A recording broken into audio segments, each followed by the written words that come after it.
War was an economic war. And the Russians lost because their oil didn't have enough value to buy grain.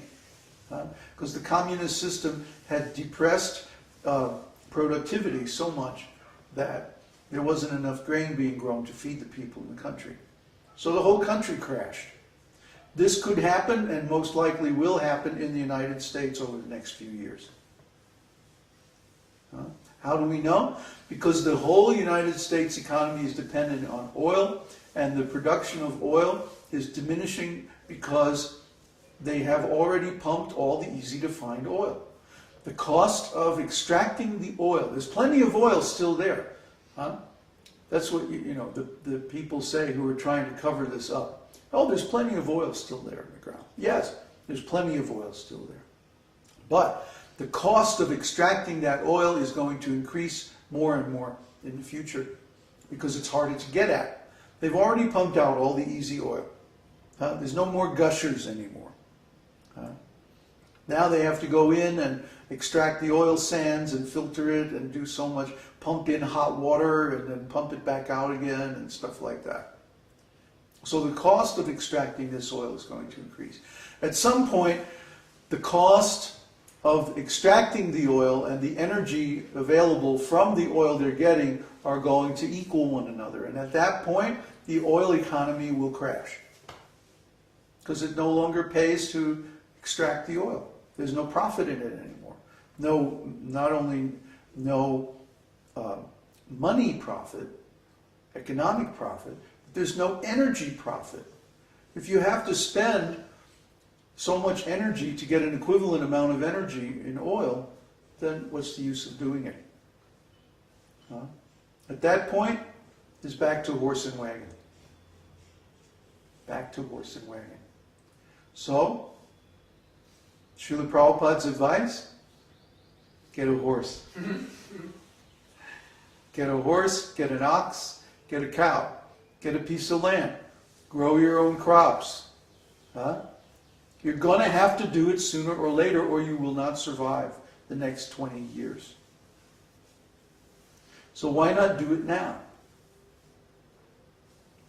That's Srila Prabhupada's message. That was Srila Prabhupada's message 40 years ago. Why didn't anybody listen to him? They had the money, they had the people, they had the power, they had everything they needed to follow his orders, but they didn't do it. Now, it's too late for ISKCON. ISKCON is completely demoralized, internally fragmented. It has blown its reputation with the public. Nobody trusts them anymore. They lost 95% of the disciples that Srila Prabhupada made, and more than 90% of the disciples made since Srila Prabhupada. Why? Because all the gurus keep falling down. And why do they keep falling down? Because they're not real gurus. They're not self-realized. So naturally, Krishna arranges that they'll encounter difficulties in their spiritual life and fall down. It's like a person who says, what's a good one? Oh yeah, I own a bank. I own a bank, so give me money and deposit in my bank. So they get a few people to give them some money and they deposit, and then the guy leaves town and disappears. Hey, if you accept that kind of a deal, I have a nice bridge in Brooklyn I'd like to sell you. It's real cheap, okay? That's called a con game, a confidence game. Someone wins the confidence of the public, they get all this money, and then they go away. That's because these people have not figured out how to invest their energy in Krishna to get a positive return. They only know how to spend money. They don't know how to make money. Okay? We have figured out a way of making money that's easy, cheap, fast, efficient, and risk-free. We've been doing research on the stock market. You know all this. Excuse me. And a few days ago, we discovered a new idea.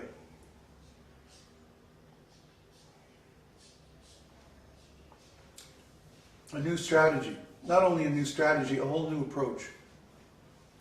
We're now micro-analyzing the stock market at the atomic level. Huh?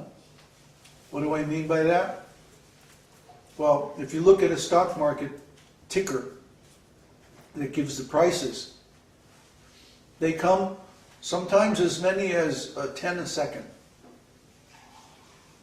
When we get our data for trading from the stock market, it comes in the form of discrete little prices called ticks. So most people trade the stock market based on what's called on bars. Usually a bar is 1 minute. 1 minute, 3 minutes, 5 minutes, 15 minutes, even 1 hour, or 1 day, or 1 week. Bars. And they base their strategies on the formations of those bars. And based on those bars, then they make trades, and then they try to profit from those trades. But what's happening inside of one of those bars? Let's say you have a bar that shows a movement of I don't know, 10 points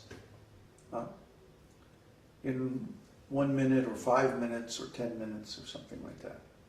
Well, if you look at the ticks inside that bar, it's going like this. There's all this noise. And that's the reason they use bars, is to try to filter out the noise in the signal and show which way the price is moving. You see? But meanwhile, there's all this movement inside the bar, even in a 1 minute bar. We've seen 1 minute bars that go up 50 points, down 40 points, and then back to the point where they started from. What does that mean? There's a total of 180 points movement in that one bar. We've seen this. In 1 minute, we've seen the price go up 50 points, that's 50. Then it goes down 50 points, that's 100. Then it goes down 40 points, that's 140. Then it goes up 40 points, that's 180 points. In one bar, in 1 minute.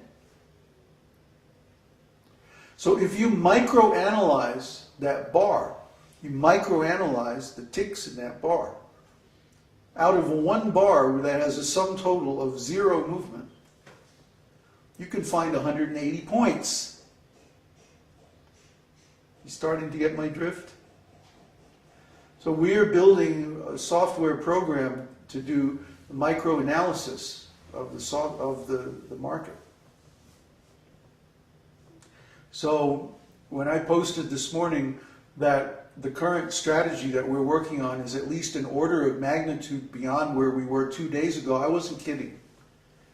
It's actually much more than an order of magnitude. I'm not going to give any figures, because this isn't about figures and numbers and dollars and profit and all that.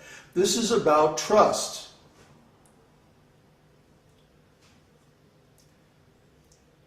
If you believe that I am sincerely trying to follow Srila Prabhupada's instructions, then why shouldn't you join this community? Why shouldn't you participate in this community? It has nothing to do with how much money we're making or anything material. It has to do with the fact that we are actually the only ones following Srila Prabhupada's instructions. There are even other devotees who are trying their best, and they're actually doing a very good job trying to make self-sufficient agricultural communities. However, they're not starting from Krishna consciousness. They're starting from an economic proposal. Let us come into your area, give us a piece of land and some men, and we'll build a village that's self-sufficient. Yeah, we can do that. We know how to do that. We have Srila Prabhupada's instructions.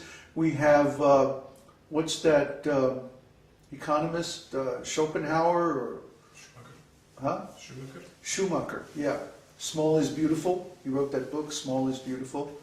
Yeah, Schumacher. We have so many instructions. There's all this green technology around. There's all of this appropriate technology and so on that can be applied to these projects. That's very nice. We appreciate that. But our instructions from Srila Prabhupada are not only to build a self-sufficient agricultural community, but also to build a Varnashram college. Varnashram, of course, is the Vedic social system based on the qualities of consciousness and activities of different people. Okay? You might have different kinds of societies in the world. Some are capitalists, some are communists, some